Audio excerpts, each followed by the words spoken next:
हमें दारुस्सलाम से कोई चेक, कोई ड्राफ्ट नहीं आता, हमें किसी तरीके का कोई पैसा नहीं मिलता।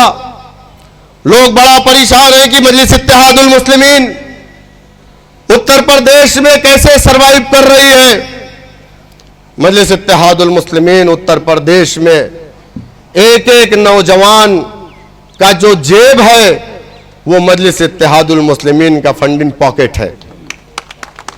जिला अध्यक्ष अपने पास से जिले को चलाता है, मैं अपने पास से जो भी होता है प्रदेश को चलाता हूं।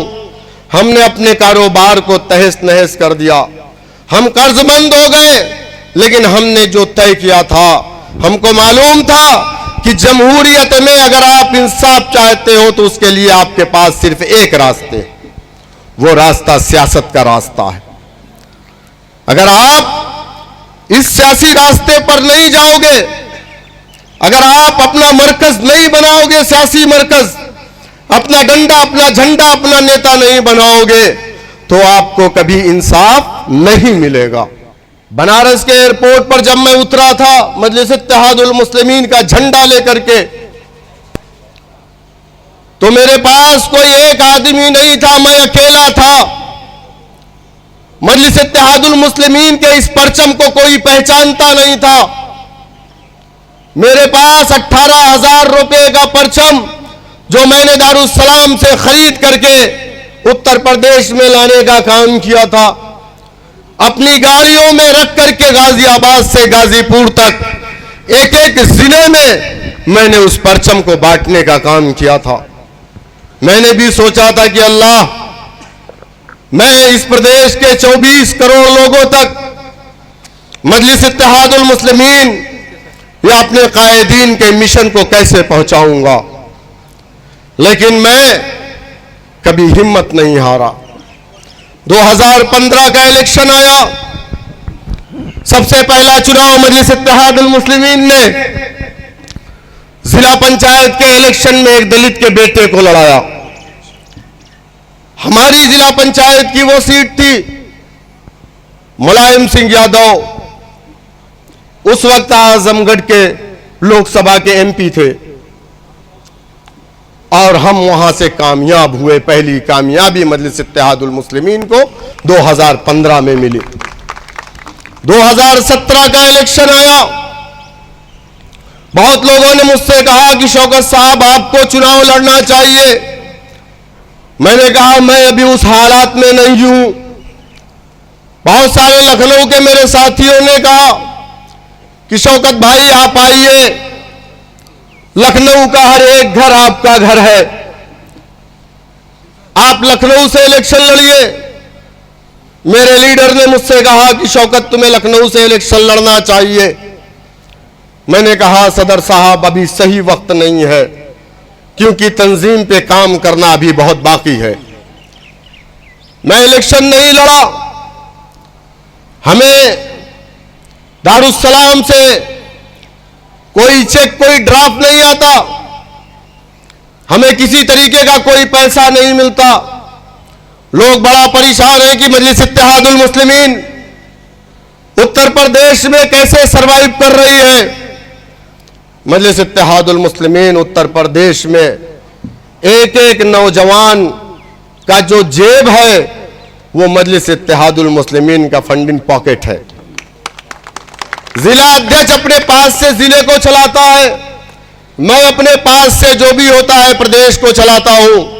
हमने अपने कारोबार को तहस नहस कर दिया, हम कर्जमंद हो गए, लेकिन हमने जो तय किया था, हमको मालूम था कि जमहूरियत में अगर आप इंसाफ चाहते हो तो उसके लिए आपके पास सिर्फ एक रास्ते, वो रास्ता सियासत का रास्ता है।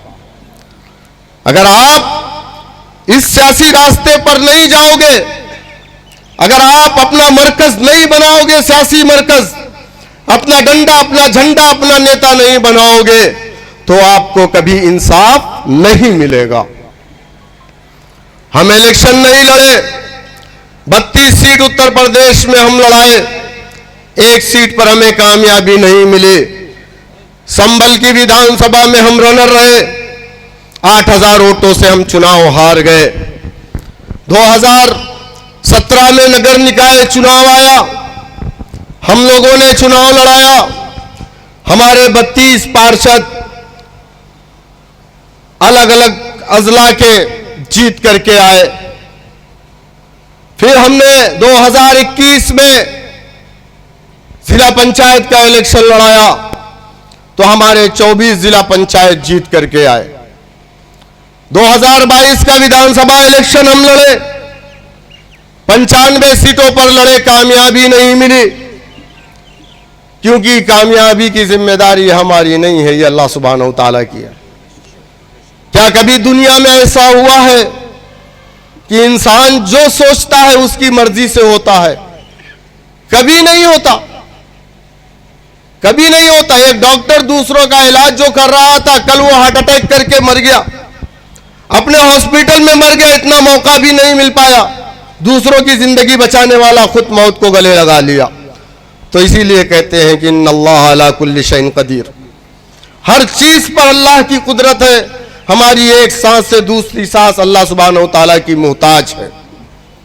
मेरे दोस्तों, मेरे बुजुर्गों, हम 22 में नहीं जीते, लोगों ने तंज किया, लोगों ने गालियां दी, हमने बहुत कोशिश किया समाजवादी से, बहुजन समाज पार्टी से, कांग्रेस से हमारा गठबंधन हो जाए, लेकिन लोगों ने कहा कि नहीं नहीं नहीं, हम तुमसे गठबंधन नहीं करेंगे। क्यों नहीं करेंगे? बोले हमारा तुम्हारा वोट तो चाहिए। तुमसे गठबंधन करने का क्या मतलब है कि जब तुम्हारा समाज बीजेपी के डर से हमको वोट डाल देता है? तुमसे गठबंधन करने की क्या जरूरत है कि जब तुम्हारा समाज वोट डालने जाता है तो ये नहीं पूछता कि मेरे इलाकों की सड़कें बनेगी, ये नहीं पूछता मेरी बच्चियों के लिए डिग्री कॉलेज बनेंगे, ये नहीं पूछता मेरे इलाकों में पीने का साफ पानी आएगा, ये नहीं पूछता है कि मेरे इलाके में अच्छे स्कूल खुलेंगे। मेरा समाज तो सिर्फ ये पूछता है कि तो क्या तुम बीजेपी को हरा पाओगे? सही है या गलत?